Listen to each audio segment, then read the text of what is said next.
Fired publicly and labeled Deadweight, I defeated the director by using my knowledge to secure a $350 million deal and resign with a $180 royalty. The air in the conference room smelled like dry erase markers and frantic ambition. It was 8:30 a.m. on a Wednesday. The kind of dreary Chicago morning where the sky resembles a bruised sheet of aluminum and the coffee in the break room tastes like battery acid filtered through a gym sock. I was sitting in my normal location, the back corner, away from the sunlight and the beautiful mahogany table where the visionary sat. I'm Emma. I'm 42. People forget my face after 5 seconds, and I work as a senior patents and compliance specialist. That sounds boring enough to cause comas during cocktail parties. But I am the reason this corporation hasn't been sued into a smoldering crater in the ground. We were attending the Q3 strategic planning session. Nathan sat at the head of the table. Nathan was our new director of innovation, and he looked like he was created in a lab financed by LinkedIn and hair gel. He was 32 years old. Wore clothes that were too tight in the calves, and used terms like synergy, paradigm, and ideation as if they meant something. He'd been with the company for 4 months. I've been here for 10 years. He was earning 2.5 times my pay to do a PowerPoint presentation that I had essentially authored for him. We anticipate a significant increase in revenue, Nathan declared by slapping the whiteboard with the back of his hand. He had the vigor of a golden retriever, who had recently consumed a bag of espresso beans. With the release of the Gemini X module, our cooperation with Titan Corp will expand vertically. We're talking about a $350 million valuation shift, folks. This is the big leagues. And the IP is completely locked down. That's when my left eye twitched just a little. A microspasm of professional displeasure.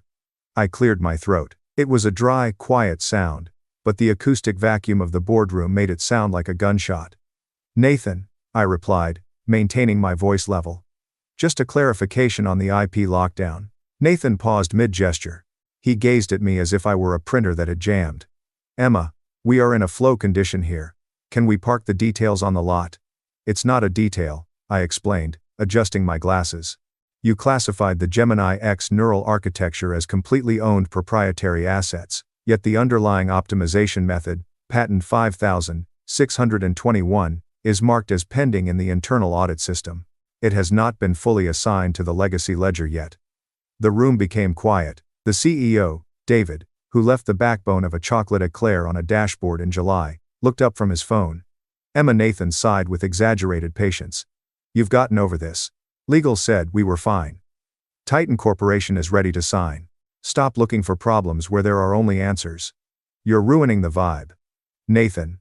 I am not trying to kill the vibe. I'm trying to prevent us from committing contract fraud. Patent 5621 is the structural load-bearing wall of the entire deal. Titan Corp reserves the right to freeze the contract if the assignment chain is not clean. Nathan laughed.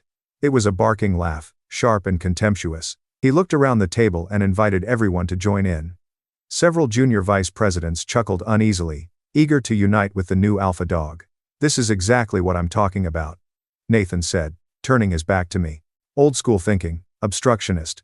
We are a rocket ship, Emma.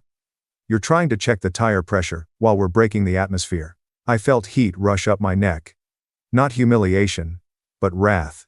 The cold, harsh rage of a person who understands how the machine works being lectured by a child who only enjoys pushing the buttons. By the way, if you appreciate witnessing a corporate train catastrophe in slow motion, please consider subscribing. It allows the computer to locate additional people who despise their bosses as much as I do. I'm telling this tale here because HR will not listen to it, and I need witnesses. Thanks. The meeting went on for another hour. I did not speak again. I basically took notes with detailed timestamps. I jotted down every promise Nathan made, every risk he dismissed, and every regulation he labeled optional guidance. Nathan clapped his hands at the end of the meeting, when everyone was shuffling their papers and checking their smartwatches. One last thing, housekeeping. He directed his eyes directly at me. He had a malevolent glimmer in his eye. He wasn't merely irritated by my interruption earlier. He felt outraged by my existence. I was a vestige of the previous regime, a speed bump on his approach to the suite. Nathan spoke loudly enough to be heard in the corridor. We've been evaluating the discretionary budget for the end-of-year incentives, and we've decided to shift our remuneration structure to promote development attitudes, Unfortunately, Emma, based on your performance today and the general attitude opposition you've demonstrated this quarter, I'm canceling your annual rise as well as the bonus that was previously discussed. The silence that followed differed from the previous silence. This was not weird. And that rate of marting. If you on too fresh, it was horrifying. Publicly depriving a senior employee of their bonus in front of the entire executive team. It was an aggressive, borderline psychopathic power move. We need team players, Nathan said, smiling but not reaching his dead shark-like eyes. Not anchors. Perhaps this will encourage you to support the vision. David, the CEO, did not say anything. He just glanced down at his notepad and drew a circle over and again with his pen. I felt blood draining from my face. My hands, resting on my notebook, grew numb. 10 years. I had missed my niece's baptism at this company. I'd labored through the flu, my divorce, and my mother's death, ensuring that their parents were submitted, compliance audits were clean, and their asses were covered. And this man, this fitted suit full of sawdust and hubris, was ripping it all apart because I dared to correct him on a paperwork error. I did not cry. I did not yell. I did not flip the table. That is what they expected. They expected the woman's emotional reaction. They expected me to break. Instead, I stood up. I capped my pen with a firm click. I gathered my notebook and tablet. I replied, "I understand." My voice remained steady. Terrifyingly constant. Nathan blinked. He appeared unhappy that he didn't get a tearful scene. Good. I'm glad we're clear. Crystal, I said. I went out of the conference room, my heels clicking rhythmically on the gray industrial carpet. Click. Click. Click. It sounded like a countdown.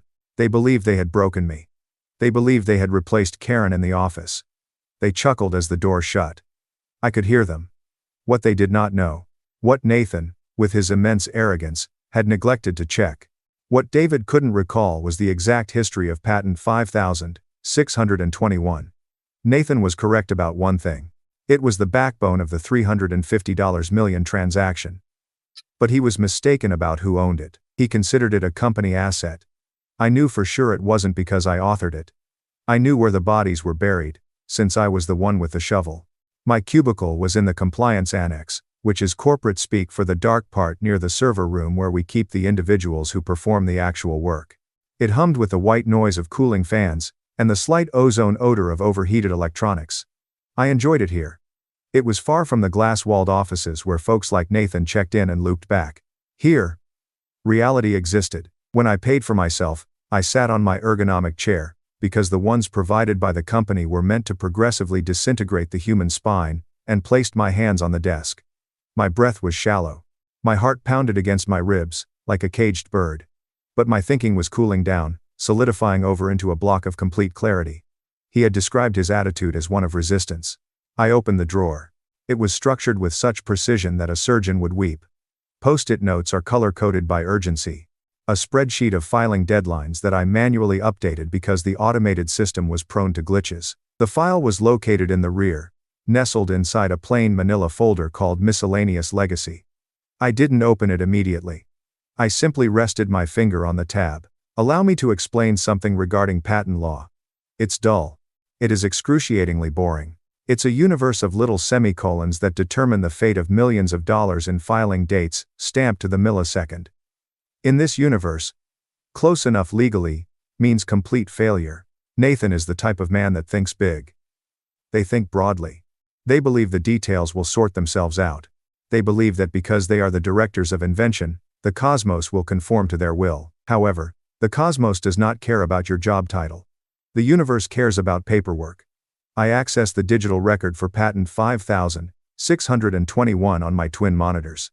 The system lagged, and the spinning wheel of doom mocked me for a moment before the file appeared. Title: Adaptive Neural Network Optimization for High-Volume Logistics. Emma Jacobs, the inventor, is currently pending. There it was. The word would cost them everything. Pending. I closed my eyes and let the memories flood over me. It was 4 years ago. I was going through a divorce. My ex-husband, who believed that faithfulness was a suggestion rather than a commitment, had left me with a pile of debt and a house that I couldn't afford. I put myself into work to avoid drowning. I spent nights, weekends, and holidays at this office. The company was struggling back then. They needed to address the latency difficulties in their AI model. The engineering team was stumped. The visionaries were in a frenzy. So I did what I do. I've fixed it. I was not an engineer by trade, but I understood the rationale. I was familiar with the compliance structures. I wrote the algorithm myself around 3 a.m. on Saturday, fueled by stale vending machine coffee and insomnia caused by staring at an empty side of the bed. I filled out the provisional patent application myself. I listed myself as the inventor, because technically, I was. The typical procedure called for legal to provide me an assignment of rights form within 3 months. I would sign it, surrendering ownership to the firm in exchange for, often, nothing. Perhaps a generic thank you card, and a $40 gift card to Chili's. But 4 years ago, the legal department was in disarray. The former general counsel was sacked for embezzlement. Files were lost. Emails were removed. The assignment of rights form for patent 5,621 never arrived. I recall waiting for it. I remember checking my inbox every day for 2 weeks, and then I remembered when I stopped checking. I remember believing it was their responsibility to secure their assets. I'm just the compliance lady. If they had treated me well, if they had given me the respect, compensation, and recognition I earned, I would have stepped into David's office years ago and said, "Hey, we missed a signature here." I would have corrected it because that's what I did. I corrected things. But today, Nathan stood in front of the entire leadership team and told me that I was not a team player. He'd removed food from my table. He'd derided my dedication. I looked at the screen. The patent had been awarded 2 years previously. However, without that assignment paperwork, the rights remained with the inventor, myself. I own the algorithm. I own the code that powered the Gemini X module. I own the engine from the rocket ship that Nathan was so thrilled to pilot. I felt a smile tugging on the edges of my mouth. It was not a pleasant smile. The wolf smiled as he realized the sheep had forgotten to shut the gate. I reached for my cell phone. I did not contact a lawyer. Not yet. First, I had to lock the door from outside. I started a new email draft. Subject: clarification of IP status. Nonetheless, I did not email it to Nathan. I did not send it to David. I entered the email address of a woman named Lily. Lily was the top compliance officer for Titan Corp, our $350 million partner. We'd met at a few boring conferences over the years. We had bonded over our dislike of buzzwords and our fondness for meticulously structured spreadsheets. I typed carefully, my fingers dancing across the keys. "Hello, Lily. We're simply conducting some basic housekeeping before the big merger. You confirm the paperwork you have on file, on the chain of title for the 5,621 patent family. Our new director seemed to believe that everything is automated. But you know how concerned I am with the specifics. Best wishes. Emma." It was completely harmless. It was useful. It was the type of email that a conscientious, dull compliance specialist would send. But for a lady like Lily, it was a fire alarm.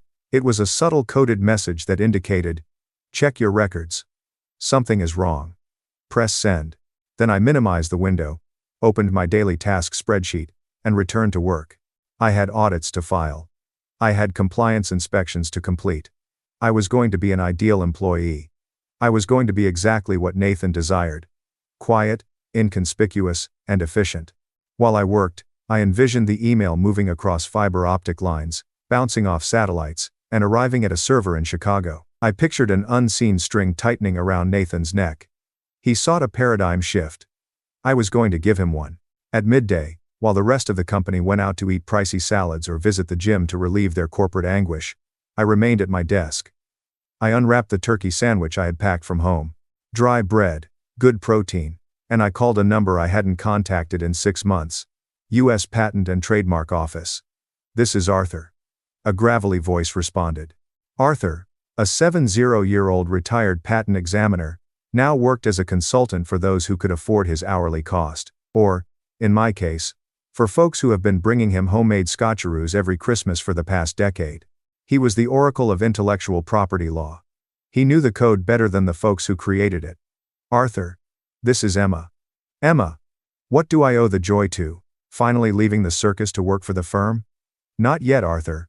I've got a hypothetical for you." I enjoy hypotheticals. Usually indicates that someone messed up. Assume an employee generates a patentable asset during non-work hours on their own time, and files it individually. Assume the corporation lists the asset in a commercial contract, but never makes a formal assignment of rights. Assume the employment contract at the time included a sunset clause on IP claims that expired 2 years ago owing to a merger restructure. There was silence on the line. I heard Arthur take a cigarette puff. He was one of the few remaining persons who smoked indoors. Damn the possible fines. What about the 2018 merger? Arthur asked. The one in which they dissolved the LLC and reorganized as a CC corporation. That is the one. Emma. He wheezed. A sound that was half laugh and half cough. If they did not sign the assignment before the corporation was dissolved, the IP does not belong to the new CC Corp. It belongs to the phantom of the previous LLC. Furthermore, because the LLC is no longer active, it falls back to the originator. Is it watertight? I inquired, peering at a stain on my cubicle wall. Watertight? This is a bank vault, kid. Without that signature, they are selling an automobile for which they do not have the title. If they try to carry out a transaction based on that IP, it is fraud. Straight up. Why are you asking? Just checking the tire pressure, I explained, using Nathan's words. Thank you, Arthur. Give them hell, Emma. I hung up. Confirmation. The weapon was loaded. 10 minutes later, my desk phone blinks. It was Lily from Titan Corp. I put on my headphones and adjusted my voice. I needed to come across as helpful, a little bewildered, and completely non-threatening. Emma, hello. I received your email, Lily said. She sounded nervous. Good. I'm currently looking at the diligence room data room. You're wondering about patent 5621, correct? I explained, tapping loudly on my keyboard to portray casual busyness. Nathan is our new innovation specialist. Extremely high energy. He stated that the Gemini X deployment is completely dependent on it. I merely wanted to ensure that the cross-reference numbers matched your records. Our legal drive has been a bit of a muddle since the relocation. Emma. I'm looking at the file, Lily explained slowly. I saw the patent grant. I see the technical specifications, but the chain of title folders is empty. Oh, I commented, that's unusual. Perhaps it was misfiled. I'm currently searching the USPTO's public database. Lily claimed her typing was as frenzied as machine gun fire. Does it list the owner as you, Emma Jacobs, individually? I faked astonishment. That was the initial file. But presumably there is an assignment document. I mean, we are about to sign a $350 million agreement. Legal would not have missed it. Emma and Lily's voices fell. Titan Corp is powerless to intervene until there is an assignment. A risk compliance protocol severely prohibits integrating third-party intellectual property without complete indemnification and ownership transfer. If this technology belongs to an individual, does your director know, Nathan? Oh, he's so confident, I said. He informed me today that I shouldn't worry about the technicalities. He stated that the IP address is locked down. He's lying, Lily stated bluntly. Or, he is an imbecile. He's very visionary, I said. I need to flag this, Lily stated. I have to put the payment schedule on hold until this is resolved. Emma, if this is not rectified, the board will punish us severely for failing to conduct due diligence. I understand. Lily, you must carry out your responsibilities in the same way as I must. I'm sending a formal request for information to your general counsel, copying your CEO. That sounds like the appropriate move. Good luck, Lily. I hung up the telephone. I sipped my lukewarm water. The fuse was lit. The request for information would take a few hours to pass through our company's bureaucratic digestive system. Legal would get it. Worry. And begin searching. They would not find anything. Then, they'd call Nathan. I checked the time. 1:15 p.m. I opened my inbox and composed a request for a personal day for tomorrow. Reason: mental health and stress management. I wouldn't be present when the bomb detonated. I wanted them to sit in the rubble alone. I spent the remainder of the afternoon doing just what I was hired to do. I reorganized files. I updated the compliance logs. I was a ghost, haunting a computer I had previously destroyed. Around 3 p.m., I noticed Nathan strolling past my aisle. He was giggling into his headset, likely telling a recruiter how amazing he was. He did not even look at me. To him, I was just furniture. I was a copier that would periodically jam, He was unaware that the furniture had just cancelled his golden parachute. I packed my bag at 5 p.m. sharp. I took my own notebook. I took my favorite pen. I left the company laptop on the desk. "Good night, Emma," James, the security guard, said as I swiped my badge at the exit. "Good night, James," I responded, smiling. "I imagine it will be a quiet night." "I hope so," he said. It would not be. By tomorrow morning, this building would be a battle zone, and I would be sitting at home in my jammies, observing the fire from a safe distance. I awoke at 7 a.m. Naturally, without any alarm. For once, the sun shone through my condo's blinds. It was quiet. There are no buzzing fluorescent lights. No mention of quarterly deliverables. I prepared decent coffee using a French press, not the sludge from the break room urn. I sat on my balcony, wrapped in a blanket, and watched the city wake up. My phone was on the kitchen counter, face down. I had set it to not disturb everyone other than my immediate family. But I could feel the vibration, not a steady hum, but a rhythmic, urgent pulse caused by a smartphone receiving too many notifications at once. Bzzt. Bzzt. Bzzt. Bzzt. I had a sip of coffee. Dark roast. There are hints of cherry and chocolate. Delicious. I am back at the office right now. 8:30 a.m. The stand-up huddle would start. Nathan adored stand-ups. He had everyone stand in a circle and catch a foam football while declaring their power objective for the day. It was infantilizing and demeaning. I imagined the scene. Nathan threw the ball. My power aim is to complete the Titan Corp signature. Thwack. He catches the ball. He grins. He glances around for applause. Then came the interruption. I walked into the kitchen and glanced over my phone. The screen was full of notifications. David, the CEO, missed 5 calls, while HR missed 3. And 12 emails were categorized as urgent, high importance. Rebecca's text message and accounting information. "Girl. What's going on?" Legal is running around as if their hair is on fire. Security officer James sent a text message. Mr. Nathan yells at the printer. "I thought you should know," I smiled. A request for information from Lily must have arrived in the general counsel's mailbox late last night or early this morning. I opened the first email from David. Lily Malin. Subject. Urgent IP documentation 5621. Emma. We received a question from Titan Corp. About the assignment of the Gemini module patent. They argue that the file is incomplete. I need you to grab the physical file and bring it to my office right away. This is a top priority. David sent it at 8:15 a.m. I scrolled upward. Subject. Where are you now? Emma, you are not at your desk. I don't care about your personal day. We have a crisis. Get in here immediately. Sent at 8:45 a.m. Nathan followed up with a text. Only one. Call me. No. Thanks. There's no explanation. Just a command. I put the phone back down. I was not going to call. Not yet. I envisaged a frenetic search. The paralegals are rummaging through the file cabinets. IT personnel are searching the server logs. They would locate the patent file. They'd locate my name. Then they would search for the transfer document. They would look through the digital archives. The file was not found. They'd look through the physical Iron Mountain boxes. The file was not found. They would review the old merger documents. Clause is invalid. By 10 a.m., the realization would have sunk in. It wouldn't be a panic yet. It would be confusing. Surely it's simply misplaced. They would respond, surely we didn't build a $350 million strategy on code we don't own. So I decided to do some gardening. I own a tiny collection of succulents. They require minimal care, but when they flourish, they are stunning. Similar to the patent law that they were now ignoring. I watered them gently. At 11:30 a.m., my phone rang. This time, it was not the office line. This was a courier service. Hello, Miss Jacobs. Speaking. I have a priority package for you from Titan Corp Legal. Requires signature. Are you currently at your listed home address? I am. I'll be there at 10. Lily was quick. She wasn't simply highlighting the risk. She was locking the gate. When the courier arrived, he gave me a big envelope.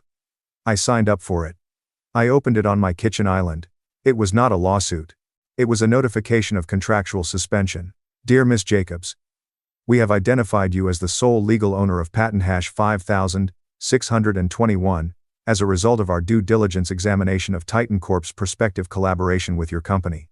Because we have no record of a licensing agreement between you and your company, we are thus advising you that all integration of the Gemini X module involving your intellectual property has been discontinued, effective immediately. You're ready to start a direct conversation about licensing.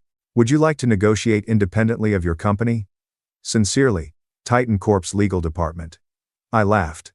An authentic belly chuckle. They had completely circumvented the company. Titan Corp recognized a sinking ship when they spotted it. They were reaching out to the captain of the lifeboat. My phone vibrated again. David left a voicemail.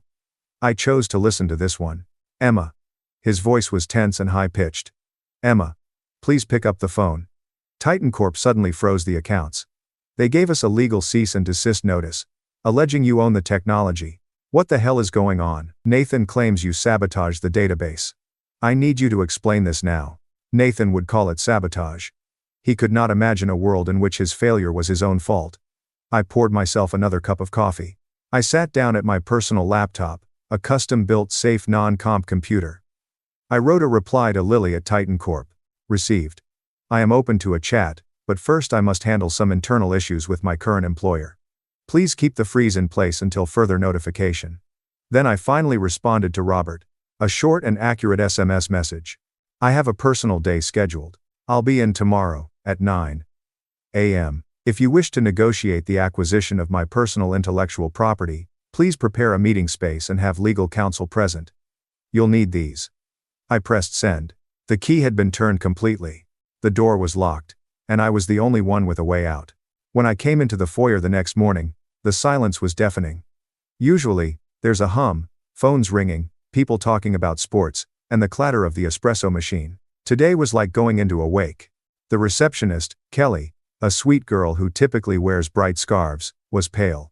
She saw me coming in and immediately grabbed her phone, whispering something important. I swiped my badge and it beeped, indicating that it was still current. Good. They were not stupid enough to shut me out. Not yet. I boarded the elevator to the 4th floor, which houses the executive suite. As the doors opened, I noticed them. A group of people dressed in suits stood in the corridor, staring at tablets and shouting in quiet, hostile tones. Nathan was there. He looked awful. His tie was loosened and his top button undone. He had black rings beneath his eyes that no amount of LinkedIn filtering could conceal. He was pacing back and forth, gesticulating violently at the general counsel, a man named Michael, who appeared to want to disappear into the carpet. It's a glitch, Nathan explained, his voice cracking. It's a clerical error. She's a compliance specialist, not an engineer. She didn't invent anything. Just filed the paperwork. The paperwork says she's the inventor. Michael shot back. And the paperwork says we don't own it. Titan Corp isn't freezing payments because of a glitch. They're freezing them because we're trying to sell them stolen goods. It's not stolen. It's company property. She worked here when she made it. Did you sign the assignment form? Michael exclaimed. Did you check the file? That's her job, Nathan yelled. She's the compliance officer. It's entrapment. She set me up. I stepped out of the elevator. The sound of my heels on the marble floor broke through their disagreement. Click, click, click. They all turned. Nathan's eyes widened. For a split second, I believed he was about to lunge at me. But then he noticed the frown on my face. I was not smiling. I was not scowling. I was entirely blank. It was the visage of the auditor, the tax collector, and the unavoidable. Emma, Robert remarked, leaving his office. He appeared 10 years older than he did on Tuesday. In my office now. Good morning, Robert, I answered politely. Is there coffee? I haven't had my second cup yet. This isn't a social call, Nathan yelled, approaching me. You think this is funny? You think you can hold the company hostage because of some filing error? I paused and stared at him. I did not raise my voice. I lowered it. It's not a filing error, Nathan. It's the law. Remember details? You told me to park in the lot. Well, the lot is full, and you're being towed. Nathan's mouth opened and closed like a fish on the dock. I walked past him and entered the boardroom, where he had stripped me of my bonus 2 days earlier. Robert followed me inside. Michael followed. Nathan came in last, looking like a cornered rat. We sat down. The situation had changed physically. I sat at the head of the table. I did not seek permission. I simply took my seat. Robert paused, then sat to my right. Nathan sat opposite me, trembling with wrath and terror. Titan Corp has frozen the $40 million initial tranche, Robert explained, his voice trembling. They are threatening to pull the contract entirely and sue for breach of good faith. Our stock is down 9% in pre-market trading. Emma, tell us how to fix this. Fix it? I inquired. I tried to fix it on Tuesday. I told you the assignment chain wasn't clean. You told me I had a bad attitude. We're past that, Michael said. Emma, let's be reasonable. We know you filed the patent, but you did it while employed by the company. Implied ownership statutes. Michael, I do not quote statutes at you, I cut him off. I know the law better than you do, which is why you used to pay me to handle compliance. The job was done outside of business hours, and the filing was done personally. The company had 90 days to execute the assignment of rights, but you did not. The corporation then dissolved and reorganized. The rights did not transfer since they were not mentioned among the LLC's assets. They went with the inventor. I took a folder from my backpack and slipped a single piece of paper across the table. A notarized affidavit from the USPTO proving my exclusive ownership. Patent 5621 is mine, I stated. And since Gemini X cannot function without 5621, Gemini X is effectively mine, too. This is extortion, Nathan growled. You can't do this. I'm not doing anything, I explained. I'm just sitting here. You are the ones who sold something you did not own. That is fraud, Nathan. Federal fraud. Do you know what the penalty is for deceiving a partner in a merger of publicly traded funds? It includes prison time. And not the good type of prison with tennis courts. Nathan became pale, and the blood drained from his face so quickly that it resembled a magic trick. What do you want? Robert inquired, sounding despondent. He knew I had them. I want to negotiate, she responded. But not for a raise, and certainly not for a bonus. I turned toward you. I want to discuss the terms of your surrender. Outside the glass walls, the office was motionless. Within, the temperature had plunged to absolute zero. We can fire you, Nathan yelled out, for gross misconduct. Insubordination. Go ahead, I said, fire me. Then I walk out the door, call Lily at Titan Corp, and sell them the exclusive 5621 license straight. They'll cut you out of the agreement completely. You will lose $350 million. You will be sued by your shareholders. And you, I pointed at Nathan with a manicured finger, will be unhireable in this industry for the rest of your life. Nathan slumped back into his chair. So I said. I opened my notebook. Let's talk numbers. Robert was the first to speak, rubbing his temples in the manner of a guy whose headache was quickly turning into a migraine. Okay, Emma, you have made your point. You have the advantage. To complete the Titan Corp transaction, we must get the rights to 5621 assigned to the corporation. What's the price? It's not a flat fee, I said calmly. We're discussing a licensing agreement. Licensing? Michael? The general counsel whimpered. Emma, we need a complete buyout. Titan Corp needs a clear title. Titan Corp wants the tech to work legally, I clarified. They don't mind if you own or license it as long as the chain is valid. I am willing to provide the corporation an exclusive perpetual license to use patent 5621 inches, the Gemini X module. But I will maintain the underlying intellectual property. That is highly unusual for an employee, Michael murmured. So is publicly canceling a senior specialist bonus because she identified a legal risk, I argued. But here we are. I looked at my notes and said, here are the terms. First, a retroactive royalty charge for the usage of my intellectual property for the last 2 years based on the revenue earned by the beta modules. That comes to $180,000. Nathan choked on air. It's 180 grand.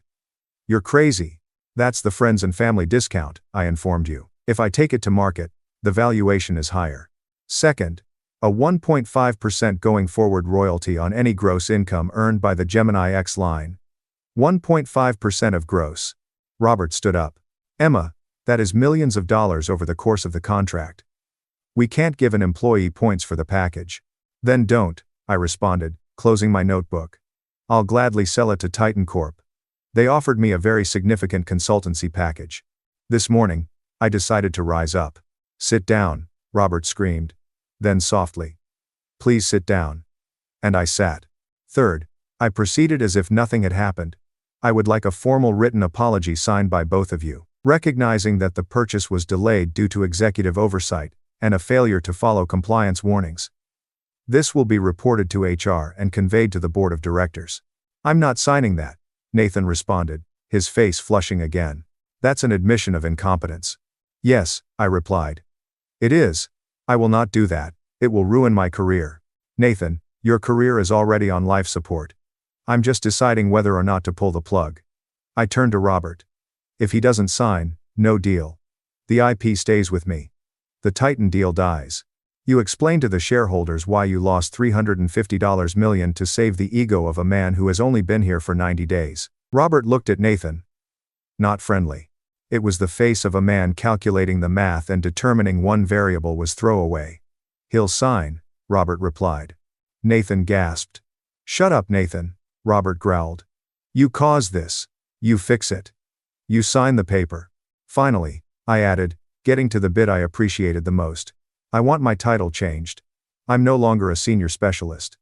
I'd like to be recognized as an external consultant for IP strategy. I'll work remotely. I'll establish my own hours and report directly to the board, not the head of innovation. Do you want to be a consultant? Michael inquired while still employed. No, I replied. I am resigning today. The license agreement will be between the corporation and my newly formed LLC, Jensen IP Solutions. This will be my first client. The retainer will be equivalent to my existing income plus royalties. I was quitting, but they couldn't get rid of me. I was firing them as bosses and rehiring them as customers. If we agree to this, Michael continued slowly, you sign the license right away. We can send it to Titan Corporation. By noon. The moment the wire transfer for the back pay hits my account and the apology is signed, my response was, yes. Albert sank in his chair and gazed at the whiteboard, where Nathan's growth strategy was still scrawled in red marker. It now appeared juvenile. Do it, Robert said quietly. Draw up the papers, Michael. But Robert. Nathan began. I said. Do it. Robert slapped his hand on the table, shouted Nathan, get out of my sight. Nathan rose up and looked at me, venom in his eyes, but fear beneath it. He knew he had lost. He picked up his notepad and went out of the room, shuffling more than strutted. I remained seated. I'll wait here while you draft the agreement, I told Michael. And be sure to use the usual template. I'd hate to have to correct your work again. Michael nodded, looking like he wanted to puke. And I poured myself a drink of water from the pitcher on the table, which was cool and pleasant. They begged and folded, and I hadn't even raised my voice. It took legal 3 hours to prepare the documents. I spent that time in the break room eating a bagel and watching the news on my phone. People walked by staring at me with big eyes, and the rumor mill was churning. Emma sued the firm. Emma is the new CEO, and Emma is a spy for Titan Corp. Michael returned the papers, which were thick. The truth was more dull and lucrative. I sat in the conference room, pen in hand, correcting errors while I read through 30 pages of legalese designed to cover their asses while admitting defeat. This indemnification clause is too broad, I replied, striking out a phrase. Limit it to the scope of the 5,621 patent family. Michael sighed and jotted a note. But the most significant element, the part they glanced over because they were so focused on the money, was Clause 14, Section B, the right to technical integrity, which sounded harmless, simply normal boilerplate about maintaining the quality of the licensed product. But I worded it very carefully. The licensor, me, reserves the right to audit the implementation of the licensed technology, Patent 5,621, to ensure that it runs within the given boundaries. To prevent asset deterioration, the licensee, the company, must obtain written clearance from the licensor before modifying, altering, or optimizing the underlying algorithm. In plain English, it meant they couldn't modify my code. Nathan's entire plan for expanding the Gemini X module included tweaking the algorithm to run faster on less hardware, which was a dumb concept that would destabilize the entire system but save them money in the near term. It was a classic innovation director thinking to ruin the product to correct the margin, but with Clause 14b, he couldn't do it. If he tried to change the code, I could revoke the license for breach of technical integrity. I was effectively locking the hood of the car, so they could drive it but not interfere with the engine. Is this clause standardized? Robert inquired, looking at the paper. It's normal for a high-value AI license, I lied effortlessly, and Titan Corp will be expecting it. They don't want you to damage the engine and blame the vendor. Fine, Robert responded. Just sign it. I did. Emma Jacobs, president of Jensen IP Solutions, says things look good on paper. Then I handed the apology letter across the table. Sign, I urged. Robert signed swiftly, as if he were signing a speeding ticket. Nathan is in his office, Robert explained. Do you want me to bring him in? 9. No, I replied. I'll go to him.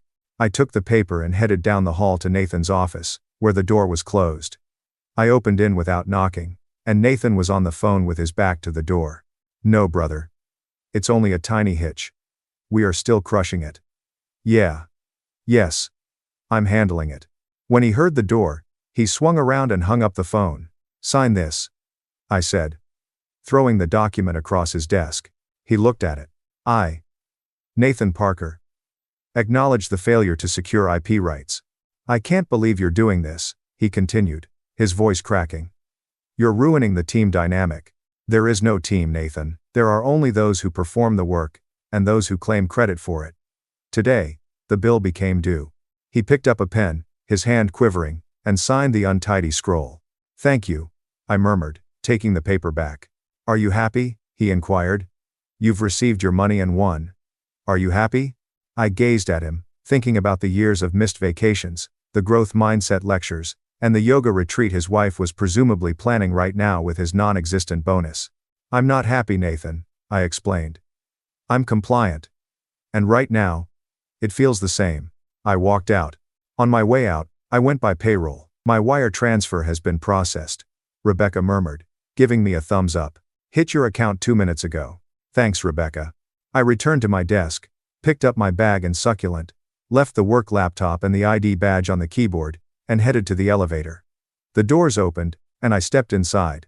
As the doors closed, I saw the office for the final time. The gray carpet, the buzzing lights, the cage where I had spent 10 years. I was no longer a prisoner. I was the warden, and the air outside the building tasted different. It was still Chicago air, chilly and crisp, with a subtle odor of exhaust, yet it felt lighter. I strolled to my car, a decent sedan that totally paid off, and sat in the driver's seat for a long time. I checked my bank account on my phone, and the amount was big, hilariously long. The back pay, plus the first royalty advance, was more money than I had made in the previous 5 years combined. I drove home, didn't blast music or scream. I listened to a podcast about architectural history, which was pleasant. The next several weeks were a blur of quiet victory. I set up Jensen IP Solutions in my spare bedroom in about an hour, got a very costly chair, and purchased a coffee machine that cost more than my first car. Nathan is on a rampage, according to the office gossip that Rebecca and James passed along to me. Rebecca texted me 3 days later. He tried to upload a code update to the Gemini module, but it said they needed your written authorization. He literally flung a stapler, and I smiled. Clause 14b is in action, and Robert is forcing him to undertake leadership retraining. Another text stated, which effectively implies he has to go through HR seminars all day. Titan Corp announced the official beginning of the Gemini X Alliance, and the press statement included a quote from Lilly, the compliance chief. He looks like a deflated balloon. We are excited to work with the company name and leverage Jensen IP Solutions' robust, independently tested architecture. Security and integrity are our primary objectives. She had mentioned my name in public, confirming that I, not the organization, was the guarantee of quality. My phone started ringing, not from Robert, but from other businesses, headhunters, and legal departments at other IT behemoths. They saw the news release and searched up the patent. They discovered that a freelance compliance expert had brought a $350 million transaction to its knees and walked away with the keys.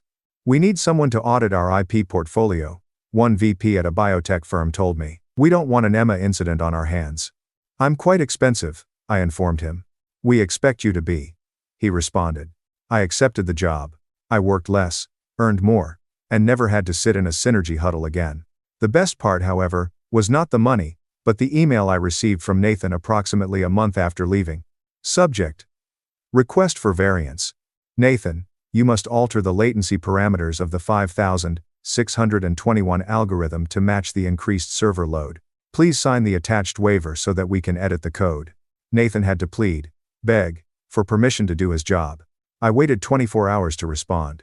Dear Nathan, after reviewing your request, I discovered that changing the latency parameters increases the chance of data corruption by 0.4%, which exceeds Clause 14b's acceptable quality threshold. The request was refused. Best Emma Jacobs, President. I imagined him reading it, a vein popping in his forehead, and I took a sip of my expensive coffee. Compliance isn't the enemy, Nathan. Arrogance is. And I was the auditor sent to collect the debt. Midwest Tech Summit is the kind of event where everyone wears lanyards that cost more than a Honda Civic and drinks champagne that tastes like apples. This year's event was held in Chicago, and I wasn't there as an employee, but as a speaker. My panel was titled, The Invisible Asset. Why IP Compliance is Your Most Dangerous Liability. And the room was packed. After the panel, I walked through the mixer in the main ballroom, wearing a new navy blue suit that was tailored and sharp as a knife. I was holding a glass of sparkling water when I noticed Robert and Nathan near the buffet. Robert looked tired, his shoulders slumped, and Nathan looked desperate. He was scanning the room, eyes darting around, looking for someone important to talk to. He spotted Lily from Titan Corp, who was standing with a group of investors laughing. Nathan fixed his tie and slapped Robert on the shoulder. They began to approach her, attempting to network and pretend everything was fine. I rushed to intercept. Not rushing, but simply slid. Lily, I yelled out, my voice warm and projecting nicely over the crowd. Lily turned and her face lit up. Emma. Oh my God, that panel was incredible. The way you mentioned the zombie LLC loophole, genius. She took a step back from the investors and hugged me. Nathan and Robert paused in mid-step. We were 10 feet away, close enough to see but too distant to include. Emma, Robert said, nodding stiffly. Good to see you. Nathan didn't say anything. He simply glanced at my badge. Emma Jacobs is president. Jensen IP. I replied. Hello, Robert. I said. How is the latency project progressing? Still trouble with those parameters? Nathan blushed a deep, ugly purple. We're managing, he said. We've actually updated our vendor policy, Lily remarked, staring coldly at Robert. Any future IP integration for the Gemini project will go through Emma's firm for certification. We no longer trust your internal audit staff. No offense. None taken, I said happily. That's going to add weeks to the timeline, Nathan complained. Then you best start filing your requests earlier, I replied. And Nathan, make sure you use the right form this time. I rejected the last one because you used a deprecated template. The investors around Lily were watching, perceiving the power dynamic, and they saw the exhausted CEO, sweaty director, and woman standing between them and the money. We should go, Robert murmured, taking Nathan's elbow. We have a dinner reservation. Enjoy, I added. Remember to obtain a receipt. Nowadays, compliance is strictly enforced. They walked away without looking back. They resembled two individuals who had been mugged, but had never seen a firearm. Lily returned my gaze, smiling. You are absolutely ruthless, she murmured. I'm just thorough, I explained. I took a sip of my water, and the room buzzed around me. I checked my phone and saw a notification from my bank. The quarterly royalty payment had just cleared. I looked at the sum. It was enough to retire, buy a house in Italy, and do whatever I wanted, but I wasn't going to retire because I was having so much fun. I stepped out of the ballroom into the chilly Chicago night, and hailed a taxi. Where to? The driver inquired. The airport, I told myself. I have a consultation in New York tomorrow. Someone forgot to sign a waiver. I relaxed back in my seat and watched the city lights rush by. Nathan was correct about one thing. It was a paradigm shift. But he didn't realize he was the one being altered.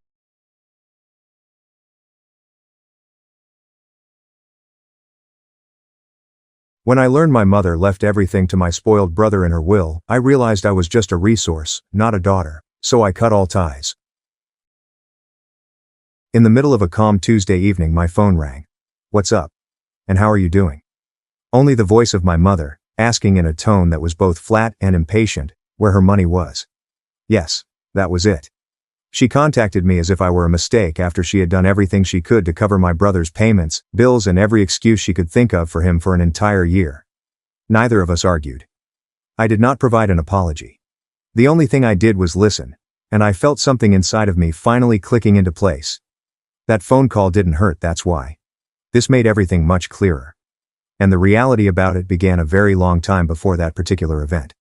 Before I tell what happened next, I want you to touch the like button and comment on your city if you have ever spent money on family boundaries. I did not grow up with the notion that my family was dysfunctional. From the outside, it appeared as though we were just like any other family living in a peaceful American metropolis. A little home with a front yard that my mother made an effort to maintain in order. There were photographs of the family arranged in a row along the hallway, frozen smiles from various years that were almost telling the truth. The morning that my father passed away was the end of my true childhood. My age was 7. One moment, he was there, moving around the kitchen, filling the house with noise and warmth, and the next moment, the entire world was silent. After that, everything seemed empty, as if our house had an excessive number of rooms but not enough air throughout it. Not too long after she met James, my mother Linda survived by shutting off certain aspects of herself. This is a strategy that some individuals use to live. Although he was not very loud or charismatic, he was perceptive. It was noticeable to him when I paused in the middle of a statement. When I began doing my own laundry before I was tall enough to reach the machines comfortably, he took notice of my actions. The birth of my brother Ryan caused a change in the center of gravity in our home during that time. At first it wasn't very spectacular. It was just a few minor things. My requirements grew more adaptable. His became an urgent matter. The timing of dinners was determined by his disposition. Weekends were centered on the pursuit of his hobbies. When I was young, I realized that if I wanted to have serenity, I needed to be easy. James endeavored to maintain a sense of equilibrium. In order to prevent me from looking around the room and feeling like I was forgotten, he attended my school events, drove me to my martial arts courses, and sat on uncomfortable folding chairs during the entire process. Although my mother expressed gratitude for it, she did not alter her behavior in any way.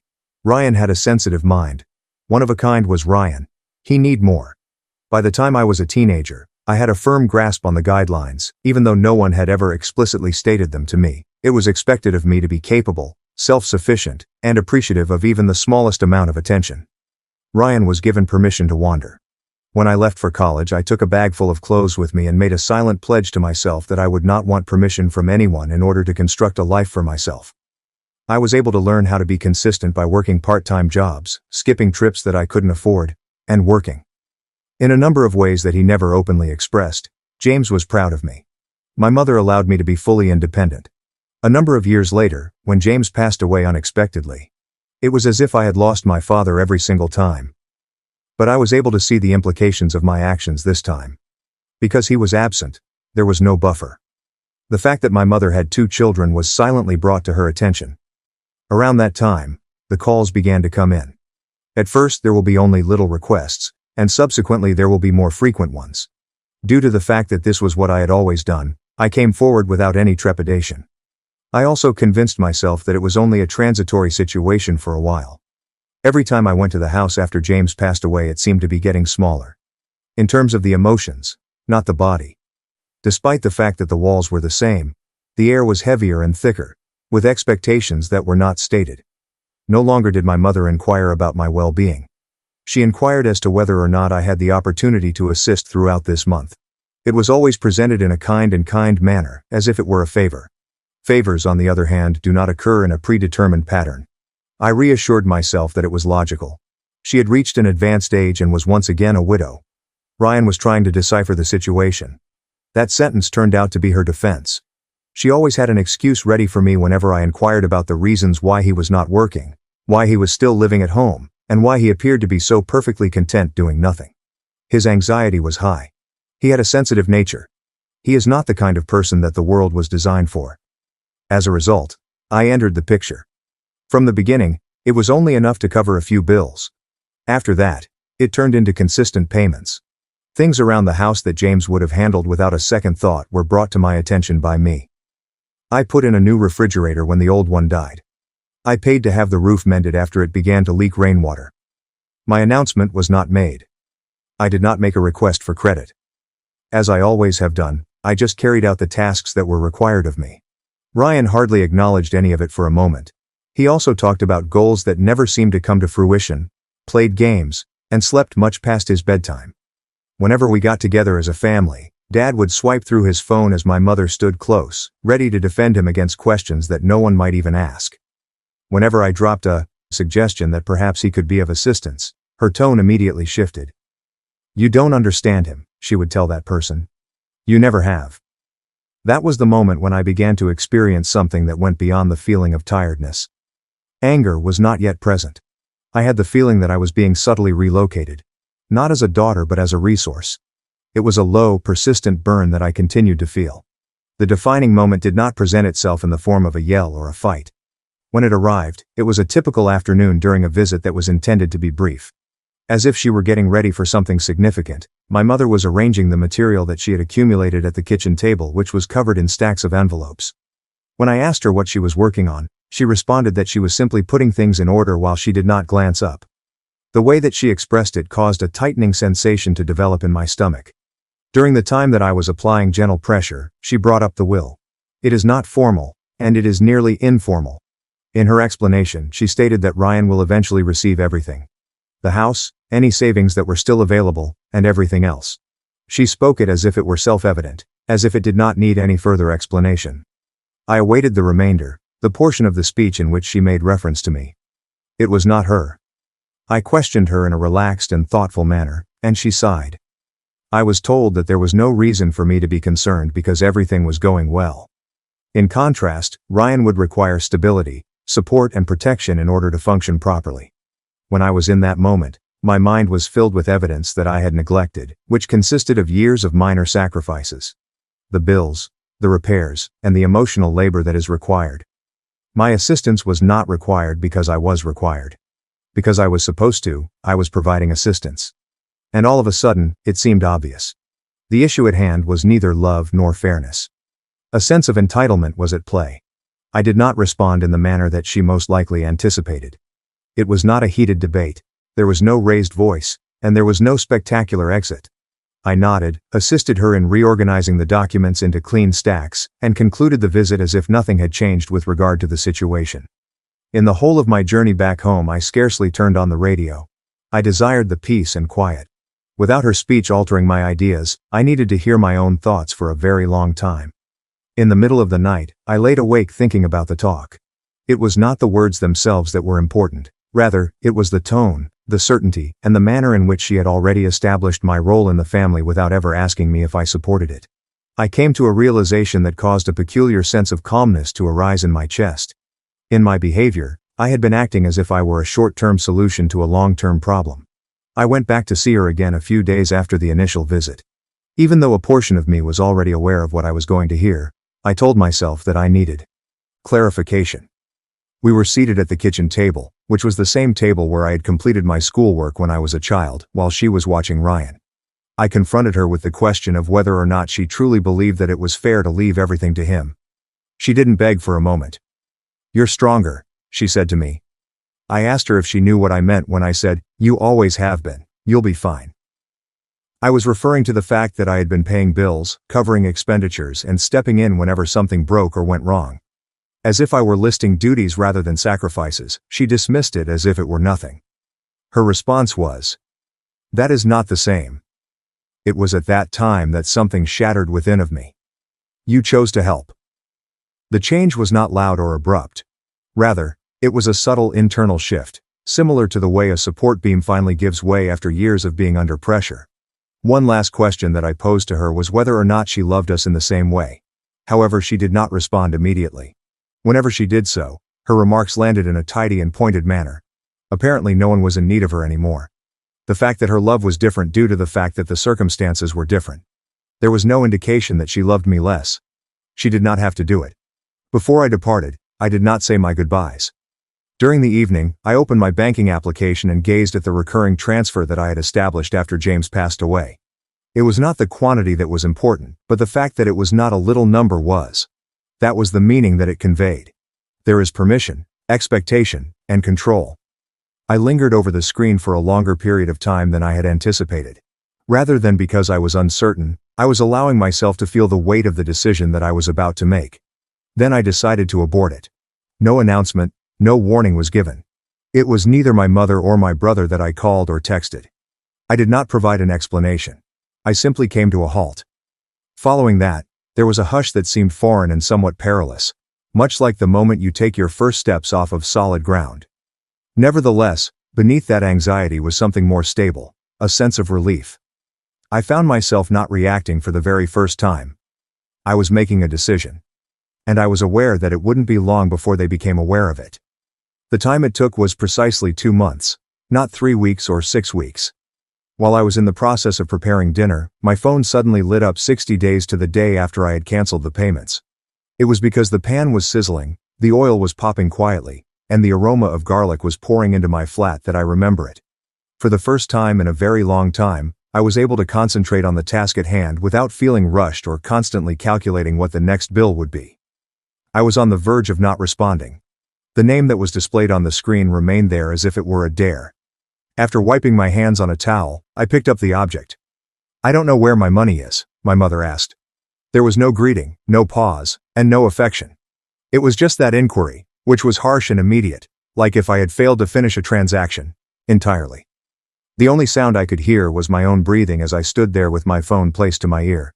The sounds that were known to me from her home could be heard in the background.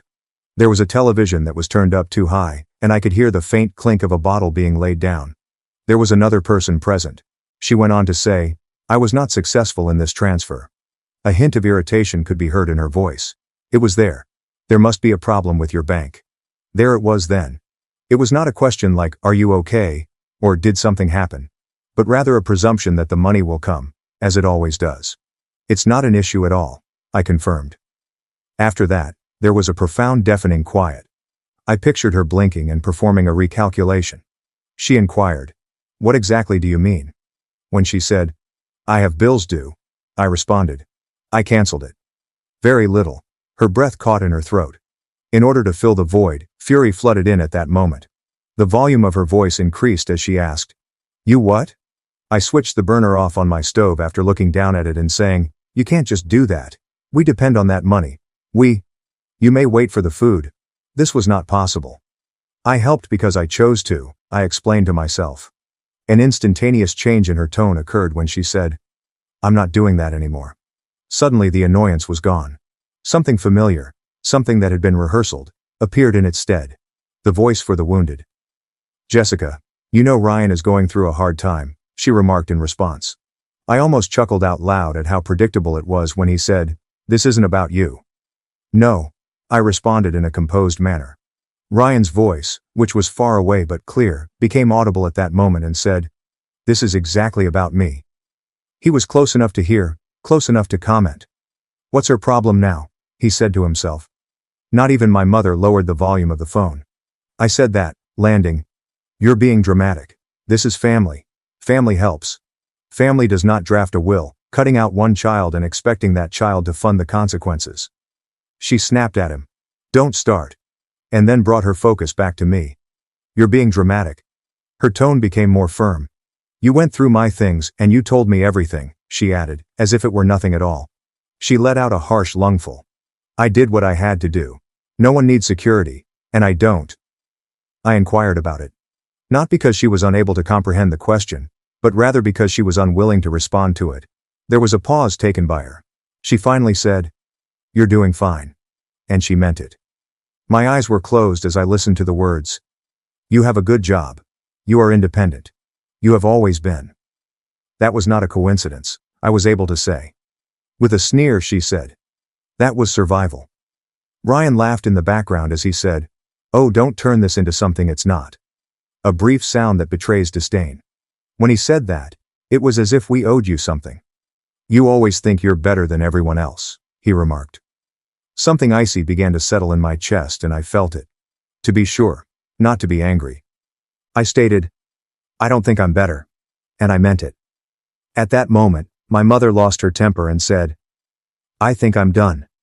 She yelled out, "After everything I've done for you." And she meant it. I steadied myself by leaning against the counter and saying, "This is how you decide to repay me." "Tell me," I commanded. She stumbled over her words as she asked, "What exactly have you done for me lately?" Her words were tangled up with each other. After that she was able to regain her balance. "I gave you life," she remarked to him then. "It was I who brought you up." And I brought myself up, I responded. You taught me how to disappear quietly. Congratulations.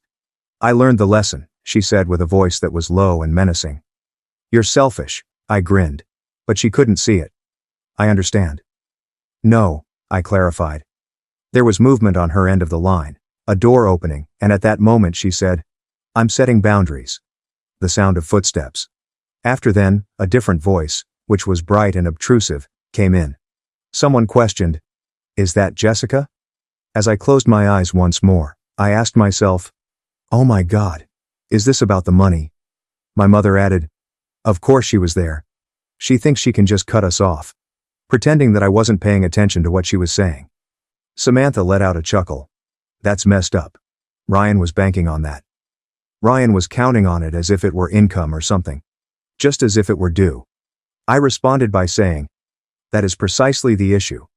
I responded to my mother's statement by saying, No, and she stated, You were counting on something that was never yours. You are ruining this family.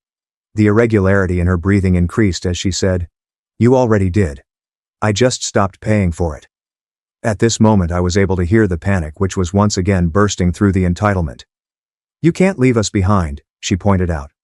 I thought about all the evenings that I had gone without things that I wanted, so that they may have what they demanded. What are we supposed to do? I asked myself before thinking about it. When I stayed at home for vacations, they went on vacations. I was responsible for paying for the repairs while Ryan slept until noon. You have a house, I told her. The statement that you made, you have choices, you have the son you chose, was not the appropriate one to make. I never loved you the way I love him, she exclaimed in anger. He needs me. You never did. The words did not strike the same chord as they would have a year ago or even a month ago. They were unable to break me. Then this makes sense, I whispered after they released me from my confinement. You made your choice. Now live with it. She began crying at that moment, her tears being loud and dramatic, the kind that were intended to draw people back for more. She uttered the words, You are heartless, in between gasps. I waited till the tears slowed down after I had made all of my sacrifices. I pleaded with them. Don't call me again. As I yanked the phone away from her, she yelled out my name and said, I'm not your backup plan. I'm not your bank. I'm not responsible for fixing what you refuse to face. I put a stop to the call. With the exception of the hum of the refrigerator, the flat was completely silent. My food was left in the pan, unattended and allowed to cool. The phone was still in my hand while I stood there for a considerable amount of time, and I was half expecting it to ring once again. Indeed it did. Not this time, but text messages. When one follows another. There are accusations of guilt, and threats. In addition, Ryan sent me a message in which he said that I was destroying everything and that my mother was crying because of me. I prevented them from doing so. Every one of them. I sat down at the small table in my kitchen and had a sensation that I hadn't experienced in many years. Peace, not victory, not vengeance of any kind. They had not been able to maintain control, and I had reclaimed my life. After that call, the weeks that followed were quieter than I had anticipated, but not empty quiet. There were no more unexpected demands, and there was no longer any late-night shame that was disguised as worry. My mobile device did not move. At first I continued to check it out of habit, as if my body hadn't yet caught up to the decision that my mind had already made. Relatives who were well-intentioned provided me with a few pieces of information. The house had a heavier feeling to it because it was not supported by my money. The maintenance was put on hold. An unexpected halt was placed on the plans. The fact that life had become unfair was the source of my mother's complaints that things were difficult. Ryan was still trying to make sense of everything. With the exception of one issue, they did not change at all. The item was no longer in my possession. I invested the money that I had been sending each month that I had been sending into my own future. It was not done on impulse, but on purpose. If I had a savings account, it would be in my name. There were objectives that did not require saving anyone. The relief was not shouted or dramatic in any way. Little by little, it manifested itself. The entire night was spent sleeping. In spite of my worry, I prepared food. Rather than preparing myself before opening messages, I ceased doing so. I discovered an old photograph that had been put away in a drawer one evening. Several years ago, James and I were standing outside of the house with his arm around my shoulder and his smile being proud yet subdued. At that moment, I had a realization. In order for me to continue to make sacrifices for myself, he had not safeguarded me. He had shielded me so that I might finally make a more informed decision. It was no longer a source of guilt for me. It is only when you believe that you owe someone access to your life that guilt can be effective. It wasn't me. That was all I had to contribute. This did not make me harsh. I simply let go. It got me to be truthful. Moreover, it has been discovered that honesty is less weighty than obligation. I did not become heartless as a result of my departure. Having it set me free. Love does not depend on how much you give until there is nothing left for a person to receive. Furthermore, establishing limits is not the same thing as retaliation. It is a matter of survival. Even if you find yourself feeling uncomfortably familiar with this scenario, you are not weak, and you are most certainly not alone. There are times when the most courageous thing you can do is to stop paying the price for the decisions that someone else has made. Please share your experience in the comments section if you have ever been forced to choose your own needs over those of your family. Don't forget to sign up for the newsletter. Even more tales similar to this one are